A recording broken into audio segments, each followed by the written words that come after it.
बादलों के ऊंचे ऊपर जहां हवा तारों से आंख मिचौली खेलती है, वहां तैरता है एक जादुई जिन्नों का शहर रीहला, जहां छतें पंखों से बनी होती हैं, गलियां कविता की तरह गुनगुनाती हैं और इंसाफ खुद हवा की सवारी करता है।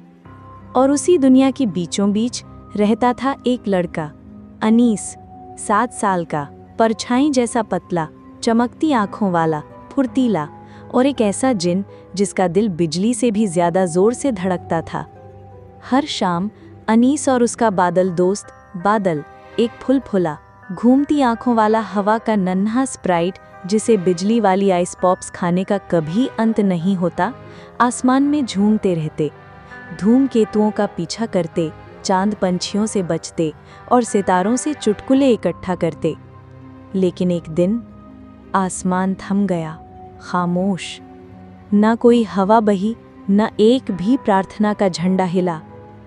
फुसफुसाती हवाओं की अदालत, वो प्राचीन बादलों का महल जहां सच्चाई तौली जाती है और न्याय सुनाया जाता है, उसने अनीस को बुलाया था। 2 ताकतवर जिन्न कबीले, सिलाफ और दक्की, भीषण तूफानी लड़ाई में थे। दोनों एक क्लाउड क्रिस्टल पर दावा कर रहे थे, एक दुर्लभ रत्न जो बीते समय की आवाज़ों को दोहरा सकता था। जिसके पास वो होता, वो एक पुरानी सच्चाई साबित कर सकता था और आधे तैरते शहर पर हक पा सकता था।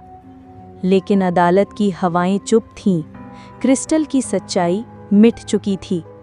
और तब अदालत ने एक बच्चे की ओर देखा। निर्दोष दिल निर्णय करे, मुख्य बवंडर ने कहा। जिसे और कुछ न सुनाई दे, बस अल्लाह की हवा सुनाई दे, वही अनीस फैसला करेगा। और वो चल पड़ा। बादल उसके साथ तेजी से उड़ा। जब अनीस स्टॉर्म आर्चेस से गुजरा, सोते हुए थंडर ट्रोल्स से बचा और साइलेंस के स्काई स्नेक से पास से दबे पांव निकला। वो पहुंचा गूंजों के कुएं तक, जहां पुरानी सच्चाइयां भूली बिसरी हवाओं में कैद थीं। उसने फुसफुसाया, या अल्लाह, जो सही है वो दिखा। आसान नहीं। हवा चमक उठी। एक पुरानी हवा उसके कान में गूंजी। उसने बताया क्रिस्टल असल में दक्कियों का था, लेकिन सिलाफों ने वो सच्चाई बहुत पहले छुपा दी थी। लेकिन सिलाफ बहुत ताकतवर थे। जब अनीस सच्चाई लेकर लौटा, वे हंस पड़े। तू, एक बच्चा, हमें चुनौती देगा? अनीस सीधा खड़ा रहा। उसकी आवाज़ ठोस थी। न्याय उम्र नहीं देखता, सच सबसे ऊंची आवाज़ नहीं सुनता, वो सबसे निष्पक्ष को सुनता है। हवाएं उठीं, उग्र और गर्वीदी। फुसफुसाती हवाओं की अदालत गूंजी। क्रिस्टल उसके असली मालिकों को लौटाया जाए। बादल नाच उठे। आसमान हंसी से भर गया। और अनीस, वो अपने घर लौटा, बादल के साथ खिलखिलाता हुआ, हाथ में बिजली वाली आइस पॉप्स लिए। उस दिन पूरे शहर ने एक बड़ी बात सीखी। इंसाफ ताकतवर का नहीं होता, बल्कि निष्पक्ष का होता है। और जब सच्चाई दिल से आती है, तो वो आसमानों को भी हिला सकती है।